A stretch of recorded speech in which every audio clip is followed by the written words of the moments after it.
know what courting is. Empty. Courting him. They wanted him. They flirted with him. They dangled a few things in front of him to try to get him. They don't know what courting is. Oh, well, that they did. They tried to slide into his DMs, young folks. Okay, well, that's what we're talking about. Okay. Trying to make him swipe right instead of swiping left. They did scoop up a few names out there, and one big name thinks they did a very good job. Yesterday, Magic Johnson tweeted, quote, Laker Nation, I'm dreaming about the fourth quarter Laker team with LeBron, AD, Danny Green, Avery Bradley, and Kyle Kuzma. That's almost unbeatable. Nick, are the Lakers now the best team in the NBA? They might be the best team in the NBA, but Magic needs to pump his brakes, okay? The same Magic that's now no longer with the team? Yes, the almost unbeatable. There's no team in the league right now that's even close to unbeatable. That's what makes this upcoming season so exciting. That's first of all. Second of all, that is their best five-man lineup. That now that they're going to LeBron at point, that's the lineup I would start. Avery Bradley would be an undersized small forward in name, but he would be guarding the opposing team's point guard. That's your best five. But the reality for the Lakers is this. We can't for a week talk about them gambling on getting Kawhi, not getting Kawhi, and then act like that gamble doesn't have a downside. Take it from me. If you gamble and lose, there's some downside to it.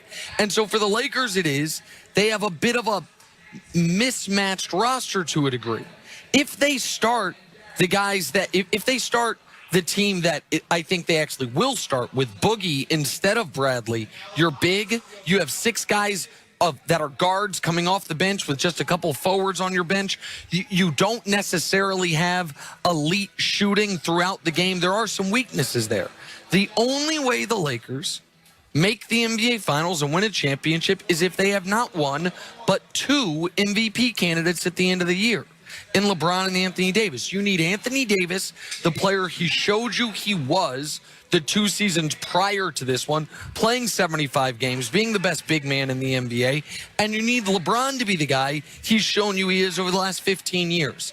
If you get 75% of what you had gotten from LeBron over the last 15 years, you can't win a title. If Anthony Davis is not as good as he was the last time he played a full season, you can't win a title. The other pieces make you eligible for it. Danny Green's a good pickup. Kuzma in year 3, you expect big things from him.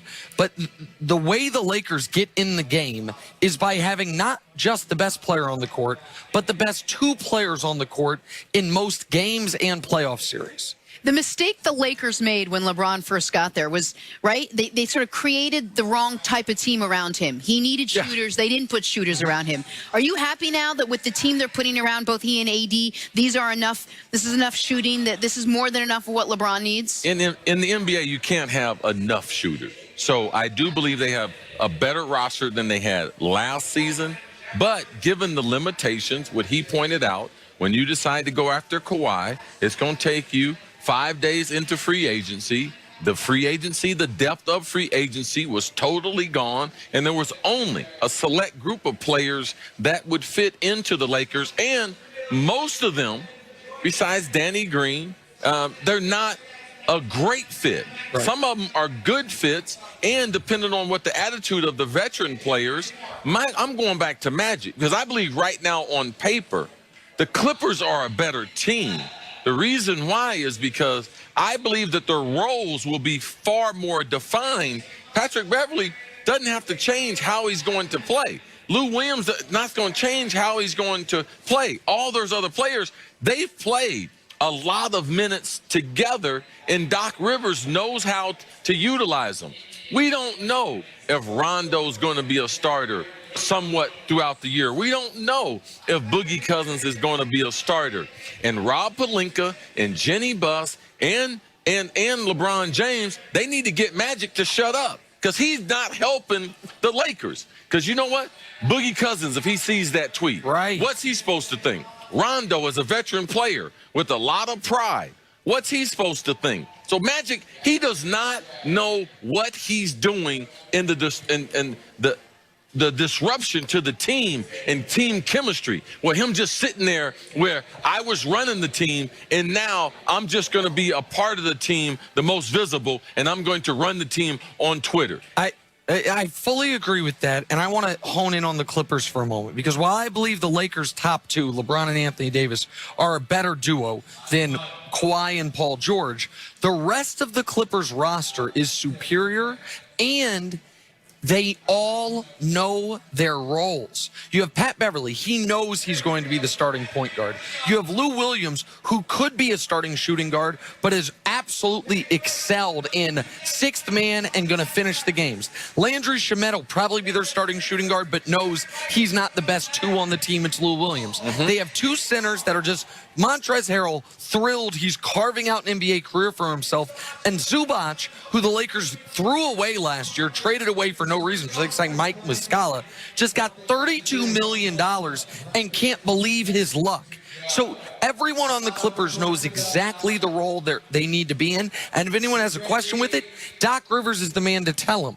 Compare that to the Lakers, who you know Rondo believes he's still a starting caliber point guard in this league. You have, and that's okay. Right. We want you to have that mentality, but realize my leadership and some of the other things I do are far more important. You might have to end up starting 20 games, but we need an understanding before the season starts with that, Nick. You have two centers in Boogie and JaVale, who both feel like Boogie over the course of his career, JaVale coming off the best year of his career, I'm a starting center, and their best lineup has neither one of them playing because Anthony Davis be starting at center. You have Quinn Cook, who played all of a sudden, first time in his career, important minutes in the playoff run last year due to the injuries. He comes over to the Lakers. Does he look at the lineup and say, wait, if LeBron's the point guard starting and Rondo's here, am I all of a sudden DNP coach's decision?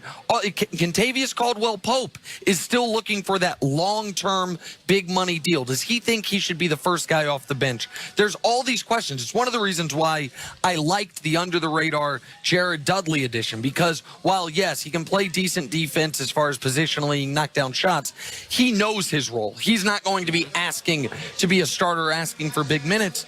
But when you have that much unknowns, and then a coaching staff of Vogel, kid may be saying something different, don't know what Lionel Hollins is going to be saying.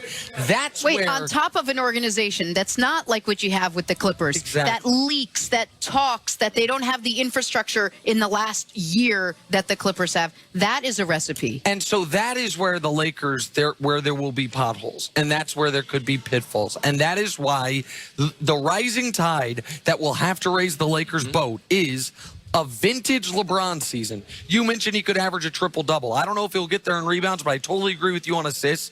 And Anthony Davis being a unanimous first-team All-NBA big man, that's the type of year they need from those two guys. And that continuing conversation of how much information that the Lakers and what they do is either leaked to the public, told to someone in the media.